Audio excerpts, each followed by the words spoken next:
আলোচ্য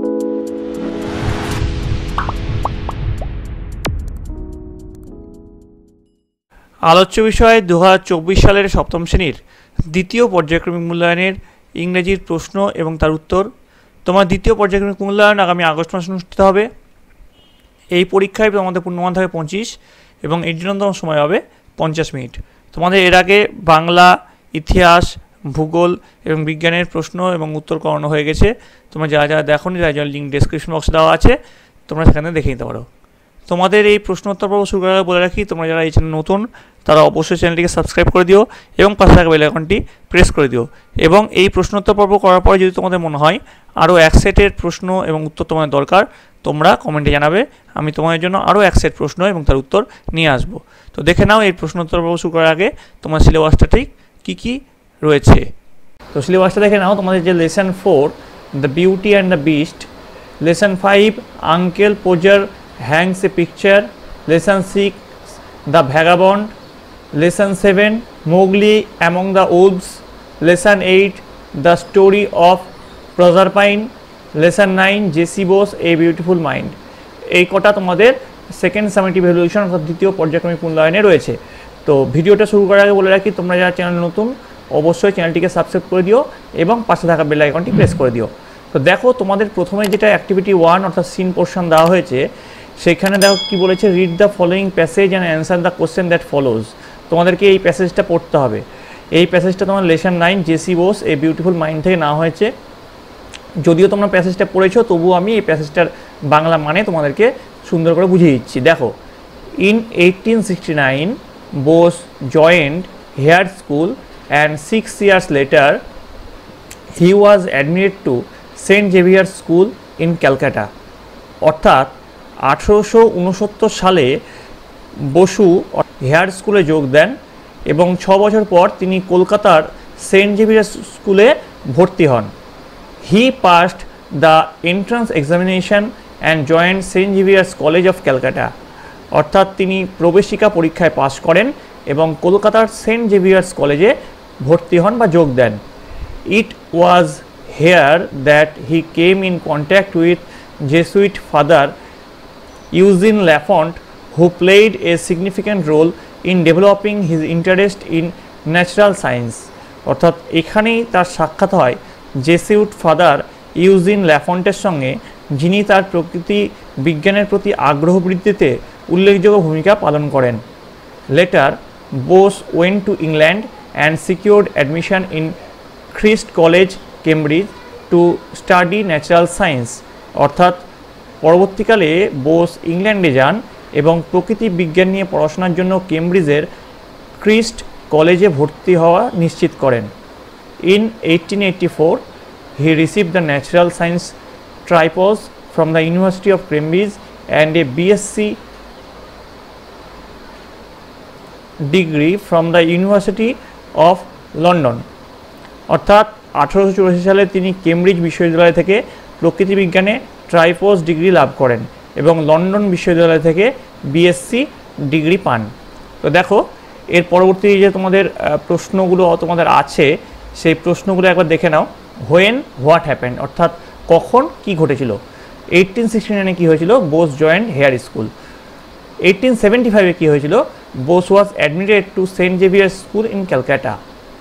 আর 1884 কী হয়েছিল, he received the natural science tripos from University of Cambridge and a BSc degree from the University of London. আশা করি তোমরা এগুলো সকলে বুঝতে পেরেছো। তোমাদের এগুলো সিনেই কিন্তু আমি পড়ালাম। এবার দেখো, অ্যান্সার দ্য ফলোয়িং কোশ্চেন। প্রতিটি প্রশ্নের মান আছে 1 করে। From which school did JC Bose pass entrance examination. উত্তর লিখবি JC Bose first entrance examination from Saint Xavier School. অর্থাৎ সেন্ট জেভিয়ার স্কুল থেকে এন্ট্রান্স এক্সামিনেশন পাস করেছিলেন। Who influenced Bose to study natural science. Natural science পড়তে কে তাকে ইনফ্লুয়েন্স করেছিল। Jesuit Father Eugene Lafont influenced Bose to study natural science. 3 number, in which college of England did Bose take admission. ইংল্যান্ডের কোন কলেজে তিনি অ্যাডমিশন নিয়েছিলেন। উত্তর লিখবে Bose went to England and secured admission in Christ college Cambridge two study natural science. তারপর দেখো activity 2 তে চলে আসছি। ডু অ্যাজ ডাইরেক্টেড, যেমন যেমন বলা আছে তেমন তেমন করতে হবে। প্রথম যে প্রশ্ন, দ্য চিতা ইজ দ্য ফাস্টেস্ট অ্যানিমেল, এটা বলেছে use positive degree of the adjective, positive ডিগ্রিতে করতে বলেছে। উত্তরে কি লিখবে? No other animal is as fast as the cheetah, positive degree যেহেতু বলেছে। 2 number, very few queens were as powerful as Elizabeth one, এটা সুপারলেটিভ ডিগ্রিতে করতে বলেছে। উত্তর লিখবে Elizabeth was one of the most powerful queen, এখানে Elizabeth was one of the most powerful queens. এবার দেখো 3 number, no other girl of our school is so pretty as Tania, এটাকে কম্পারেটিভ ডিগ্রি ইউজ করতে বলেছে। উত্তর লিখবে Tania is prettier then other girls in our school. তারপরে দেখো অ্যাক্টিভিটি 3 বলেছে ম্যাচ কলম এ উইথ কলম বি, কলম এ এর সঙ্গে কলম বি ম্যাচ করতে বলেছে। প্রথমটা কি আছে দেখো, ফিলাথেলিস্ট, ফিলাথেলিস্ট মানে হচ্ছে ওয়ান হু কালেক্ট স্ট্যাম্প, যিনি স্ট্যাম্প কালেক্ট করেন। এথিয়েস্ট মানে কি? A person who does not believe in the existence of god, তাহলে অ্যাথিয়েস্ট মানে হচ্ছে ভগবান যে আছে, যেসব মানুষেরা বিশ্বাস করে না তাদের অ্যাথিয়েস্ট বলে। তারপরে দেখো স্কাল্পচার হচ্ছে an artist who makes sculptures, অর্থাৎ স্কাল্পচার কাদের বলা হয়? যারা স্কাল্পচার তো প্রস্তুত করে তাদেরকে স্কাল্পচার বলা হয়। অ্যাপিয়ারি কাকে বলা হয়? এ প্লেস হোয়ার বিজ আর কেপ্ট, যেখানে মৌমাছি সংরক্ষণ করা হয়। Pessimist one who has the negative Outlook in life, যাদের সবসময় নেগেটিভ চিন্তাভাবনা তাদেরকে পেসিমিস্ট বলা হয়। তারপরে দেখো ইনএভিটেবল মানে সার্টেন টু হ্যাপেন, ঠিক আছে, এখানে দেখো 6 নম্বর আছে। পরেরটা দেখো চলে আসছি activity 4, underline the nominal compounds in the following sentence, এখানে যে সেন্টেন্সটা আছে সেখানে এটা নমিনাল কম্পাউন্ড হবে, সেটা আন্ডারলাইন করতে হবে। Since it is raining you should wear the raincoat, তো রেনিংয়ের নিচে আন্ডারলাইন হবে, এটা হচ্ছে nominal compound. Do you know how to use the washing machine, এখানে দেখো ওয়াশিং মেশিনটা নমিনাল কম্পাউন্ড। সি দেখো never waste drinking water, drinking ওয়াটারটা এখানে নমিনাল কম্পাউন্ড। ডি দেখো there is not a single oil pump in our area, এখানে দেখো oil পাম্পটা হচ্ছে নমিনাল কম্পাউন্ড। চলে আসছে অ্যাক্টিভিটি 5, অর্থাৎ এটা শেষ। দেখো এটা 6 নম্বর আছে।